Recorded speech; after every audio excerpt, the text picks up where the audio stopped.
L'atelier d'aujourd'hui vient couronner presque 6 mois d'efforts, 7 mois d'efforts concernant le dialogue pays qu'on a organisé dans le cadre de la lutte contre la Covid. Vous savez, le Fonds mondial est venu avec une rallonge budgétaire pour accompagner le Sénégal dans la lutte contre la Covid. Et ce programme appelé C19RM nous a permis d'aller rencontrer les acteurs communautaires sur le terrain pour leur permettre d'identifier les stratégies communautaires nous permettant vraiment de venir à bout de la Covid. Et ce dialogue pays nous a amené à faire des ateliers virtuels. Comme vous le savez aussi, le contexte de la Covid l'impose. Nous avons organisé des ateliers virtuels pour les régions du Sud. Et pour les régions du Centre et du Nord, nous avons organisé des ateliers en présentiel, ce qui nous a permis effectivement d'identifier les stratégies et activités prioritaires, qui a permis d'alimenter la demande complète et la demande accélérée pour le Fonds mondial, qui a été acceptée à la fin du mois de juillet, quand on a déposé la demande, la soumission du Sénégal en fin juin 2021. Et cet atelier d'aujourd'hui maintenant va nous permettre, comme nous avons reçu le feedback du Fonds mondial, ça va nous permettre de partager le feedback du Fonds mondial avec les acteurs communautaires. Ça va nous permettre également non seulement de tirer les leçons apprises, mais également de définir des stratégies qui nous permettent de suivre le processus. Parce que c'est un processus qui démarre en 2021, mais qui se termine en 2023.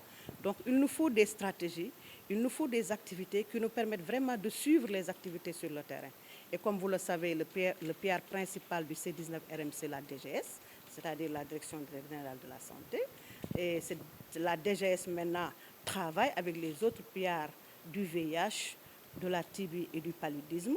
Et nous, en tant que société civile et en tant que comité de veille, nous allons accompagner le processus de suivi sur le terrain pour effectivement travailler avec les programmes, mais travailler aussi avec les acteurs communautaires pour la complétude de nos activités, mais également pour s'assurer qu'effectivement toutes les activités identifiées ont été mises en œuvre sur le terrain. Je ne peux pas vous dire le montant exact, mais c'est aux environs de... non, je vais laisser le soin tout à l'heure, je vais vous donner le chiffre exact, parce que je ne veux pas l'avancer comme ça.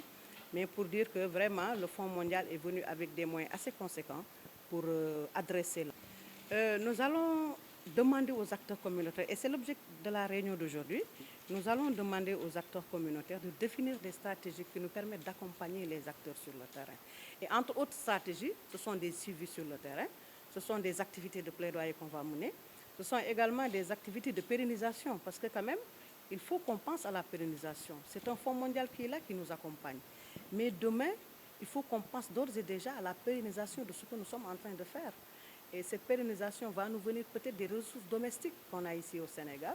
On va tout faire peut-être pour développer notre temps de plaidoyer, permettre à l'État d'accompagner la société civile dans ce suivi qui va se faire sur le terrain, mais permettre aussi aux collectivités locales d'accompagner les acteurs très communautaires, les acteurs locaux qui sont au niveau des localités, pour permettre vraiment de booster, mais également de venir à... Oui, il y a l'État du Sénégal qui donne une subvention. Vous allez dans les programmes du CNLS, dans les programmes du paludisme, dans les programmes de la tuberculose. C'est vrai, il y a une partie qui est financée par le Fonds mondial, mais il y a la contrepartie de l'État qui est gérée par ces programmes.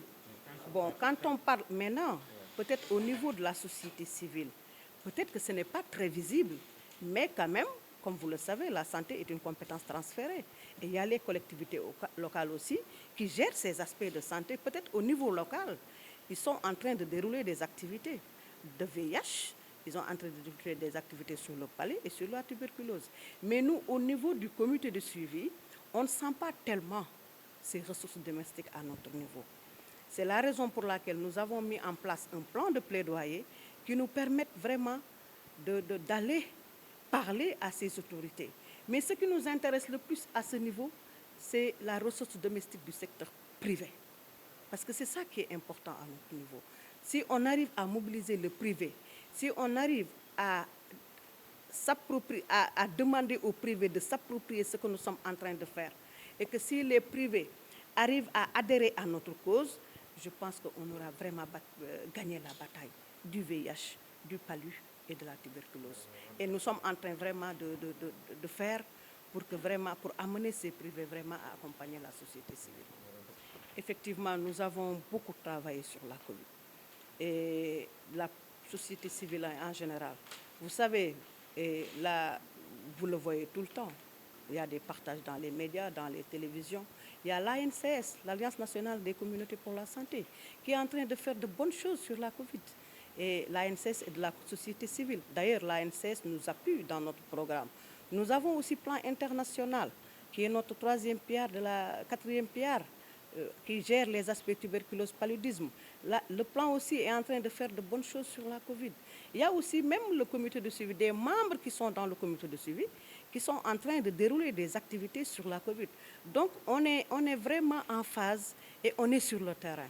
On appuie la sensibilisation, mais actuellement, notre challenge, c'est de demander aux populations d'aller se vacciner. Notre challenge aujourd'hui, c'est ça, permettre à la population de se vacciner, mais aussi demander à l'État aussi de disponibiliser les vaccins pour que la population puisse, dans sa globalité, se vacciner contre la COVID-19.